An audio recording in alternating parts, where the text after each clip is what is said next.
I knew something was wrong the second her friends laughed about it. The kind of laughter that sounds light but hides something sharp beneath. "Oh, come on, Emma," one of them had said, nudging her across the table.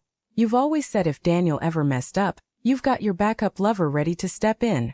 The table erupted. I laughed too. Because that's what you do when you're blindsided in public, you laugh. You pretend the joke doesn't sting. You pretend you're not suddenly hyper-aware of every look, every smirk, every sideways glance between your wife and the man sitting across from you. I raised my glass, forced a grin and said, "Smart move. Always good to have a backup plan." Then I took a sip to hide the tremor in my hand. His name was Ryan. He'd been around for years, part of our circle, the kind of guy who shows up early to help set up the grill, always knows where the wine opener is, always remembers your birthday. I used to like him. He was funny, dependable, easy to talk to. I even asked him to be my best man at our wedding. Maybe that's what burns the most, that I trusted him like family. After that night I couldn't unsee it. The way she looked at her phone and smiled softly to herself. The way she'd tilt the screen away when I walked into the room. The way she laughed a little too easily when he texted in the group chat. It wasn't proof, just static noise of paranoia, but it ate at me. I tried to shake it off. We'd been married 7 years, and sure, we drifted a little, life does that. She was working longer hours and I'd thrown myself into a project at the firm. We barely touched anymore except for the obligatory goodnight kiss. Still, I believed in her. In us. Until that one night when belief wasn't enough.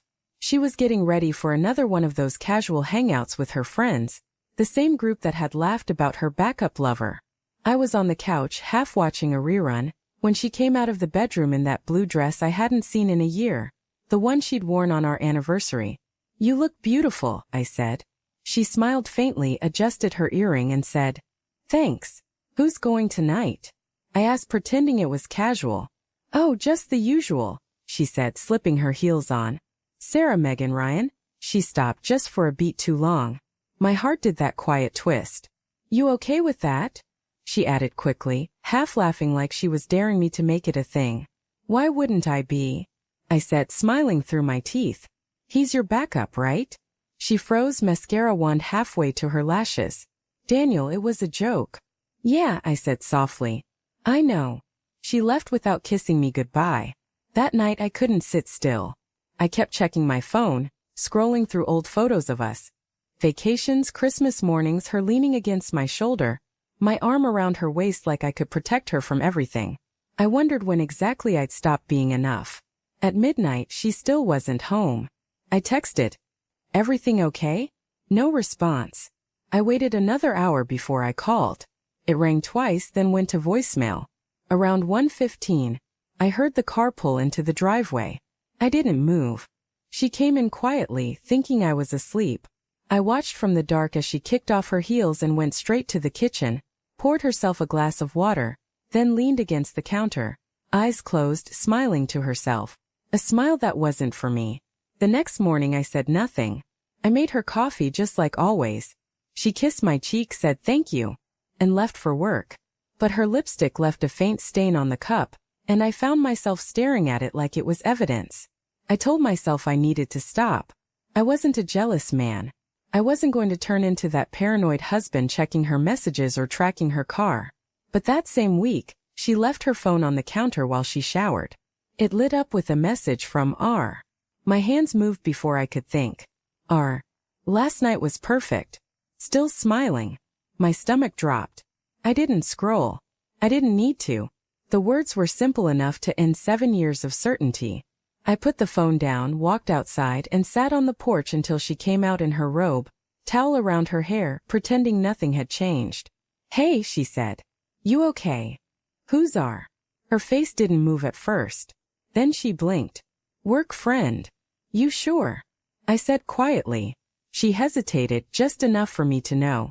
"Daniel, don't do this." I laughed, but it came out cracked. "Do what?" "Ask why my wife is still smiling about last night?" She stepped forward, reaching for me. "It's not what you think." "Then tell me what it is." Her eyes filled and she said nothing. Just that silence, thick, suffocating, final. That was the moment I knew. The moment I realized she wasn't my wife anymore, not really. She was someone else. A stranger I'd been sharing a bed with, hoping love alone could keep us honest. I didn't yell. I didn't break anything. I just nodded and said, "Okay." Then I walked out. For 2 days we didn't speak. She sent a few texts, "Can we talk? Please don't shut me out." I ignored them. I needed to breathe without the smell of her perfume on my clothes. I stayed at my brother's place, told him we were having a rough patch. He didn't ask questions, just handed me a beer and let me sit in silence. By the 3rd day I agreed to meet her. We met at the same cafe where we'd had our first date. She came in looking wrecked, makeup smudged, hands shaking slightly. "I messed up," she said. "It wasn't supposed to happen." I didn't interrupt. I just listened. She told me it had started months ago, small things, talking too much, confiding in him about our fights, one bad night that turned into another, until it wasn't an accident anymore. "I still love you," she whispered. "I swear I do." I looked at her for a long time. "Do you?" I asked. "Or do you just hate being the one who broke it?" Tears filled her eyes. "I made a mistake." "You made a choice," I said. She reached across the table, but I pulled my hand away. The ring on my finger suddenly felt like a lie. A weight I couldn't carry anymore. That night, we ended up at another gathering. I don't even remember why I went. Habit, maybe. The same group of friends, the same laughter, the same goddamn familiarity. Ryan was there, of course. When he saw me, he went pale. I walked up to him, heart pounding but steady, and smiled. "Hey man." He started to speak, but I cut him off. "You win," I said. "She's yours." Then I slipped off my wedding ring and handed it to him. His eyes widened, hands trembling as he tried to refuse. But I just pressed it into his palm and said, "Smart move, right?"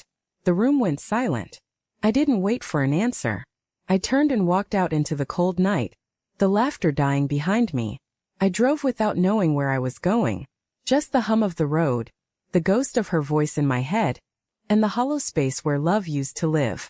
I thought about the man I used to be, the one who believed marriage meant safety, that love was stronger than temptation. Now I know better.